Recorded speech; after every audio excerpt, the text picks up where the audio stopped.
नमस्कार मित्रांनो. तर आज आपण शेती या विषयावरती येणार आहे आणि त्यातल्या त्यात आधुनिक शेती. तर कसं होतं, शेती करत असताना नाही का चॅलेंजेस वाढत जातात.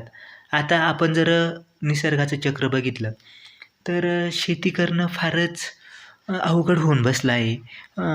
पाणी नाही, त्यानंतर बाजारभाव मिळत नाही, असे अनेक समस्यांना सामोरं जावं लागतं. तर आपण एका जणाची स्टोरी बघणार आहेत, की ज्याने मातीविना शेती करण्याचं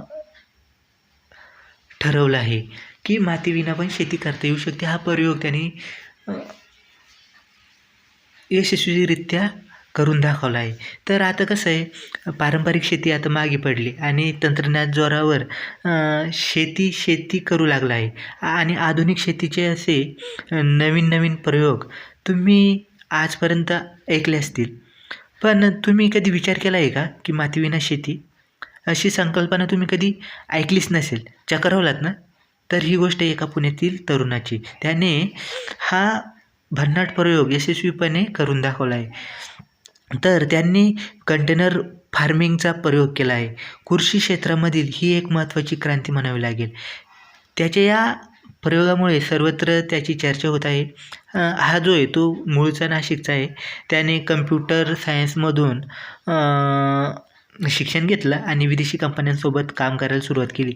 पण काही दिवसानंतर त्याला असं जाणवलं, की मला काहीतरी वेगळं करायचं आहे आणि त्याने त्या कंपनीतून राजीनामा दिला. राजीनामा दिल्याच्यानंतर मग आता काय करू असा त्याच्या पाठीमागं प्रश्न होता. मग त्यानं काय केलं, आकाशवाणीवरती मधमाशांची माहिती देणारा एक कार्यक्रम त्याने ऐकला आणि त्याचं शेतीतलं कुतूहल जागृत झालं. मग त्याने काय केलं, मधमाशी पालनाचा एक कोर्स केला. त्यानंतर पुणेरी पॉलिनेशन सर्व्हिस हा त्याचा पहिला व्यवसाय त्याने उत्तम रीतीने सुरू केला आणि नंतर काय केलं त्यानं, मधमाशांच्या ज्या 60 पेट्या होत्या त्या शेतकऱ्यांना भाडेतत्त्वावर देण्यास सुरुवात केली.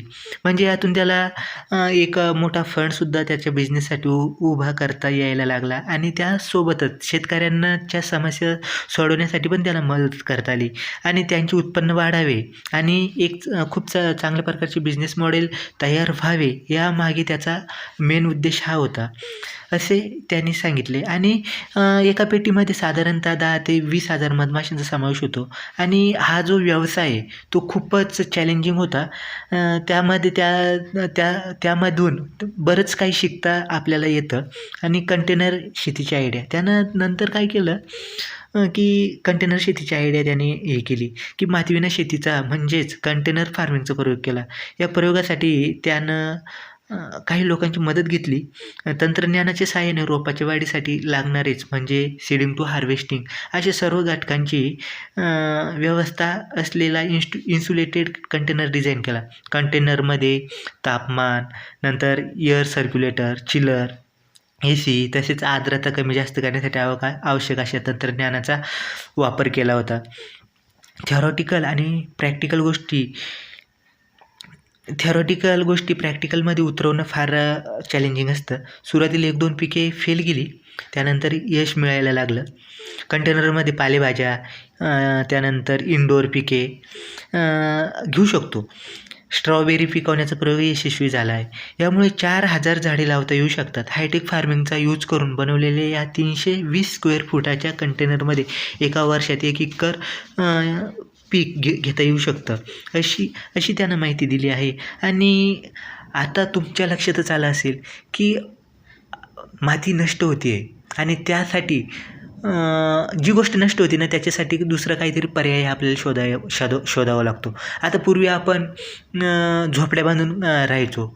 मग वातावरण बदलत गेलं आणि आपल्याला त्याच्यापेक्षा सुरक्षित असं स्थान पाहिजे होतं राहायसाठी. मग पत्र्याचे घरं येत गेले. पत्र्यानंतर आणखी पत्र्यामुळं गरम व्हायला लागले हे लक्षात यायला लागलं. मग नंतर स्लॅबची घरं आले. आता यामध्ये पण अशाच प्रकारची प्रगती होती आहे आणि शेतीचं सुद्धा तसंच झालं आहे, की अनेक समस्या होतात. मग या समस्यातून वर येऊन परत आपण नवनवीन मार्ग शोधतो आहे आणि अशाच पद्धतीने आता लोकसंख्या खूप वाढल्यामुळं शेती करण्यासाठी जमीनच शिल्लक राहत नाही आहे.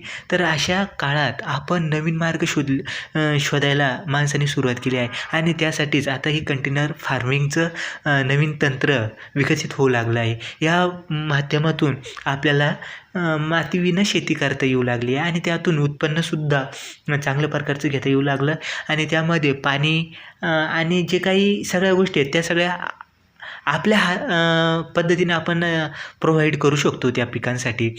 त्यातलं टेम्परेचर त्याच्यात हवा ह्या सगळ्या गोष्टी त्या कंटेनरमध्ये अवेलेबल आहेत आणि त्यामुळं यातून आपल्याला नुसतं उत्पन्नच कमावता येऊ शकते. याच्यामध्ये जास्त नुकसान होणार नाही कारण की जेवढं यामध्ये तंत्रज्ञान वापरलेलं आहे तर हे सगळं आपल्याला कंट्रोल करता येण्यासारखं आहे. आता तुम्ही जर शेतीमध्ये उत्पन्न घेत असाल तर शेतीतलं उत्पन्न घेणं हे आपल्या हातात नसतं. हे पूर्ण आपल्याला निसर्गावरती विसंबून राहावं लागतं.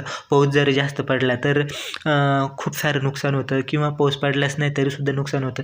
तर यावर उपाययोजना म्हणून किंवा शेती आता शिल्लक नाही आहे त्यामुळं आपल्याला अशी नवीन नवीन पर्याय शोधणं गरजेचं झालं आहे आणि ह्यातून आपल्याला चांगल्या प्रकारचं उत्पन्न किंवा जी काही मानवी गरज आहे अन्नाची ती पूर्ण करता येणार आहे. तर आपण या संदर्भात अजून जास्तीत जास्त माहिती मिळवूयात आणि या पद्धतीने आपल्याला कसं पुढे जाता येईल यावरती सुद्धा आपण विचारमंथन करूया. थँक्यू. धन्यवाद.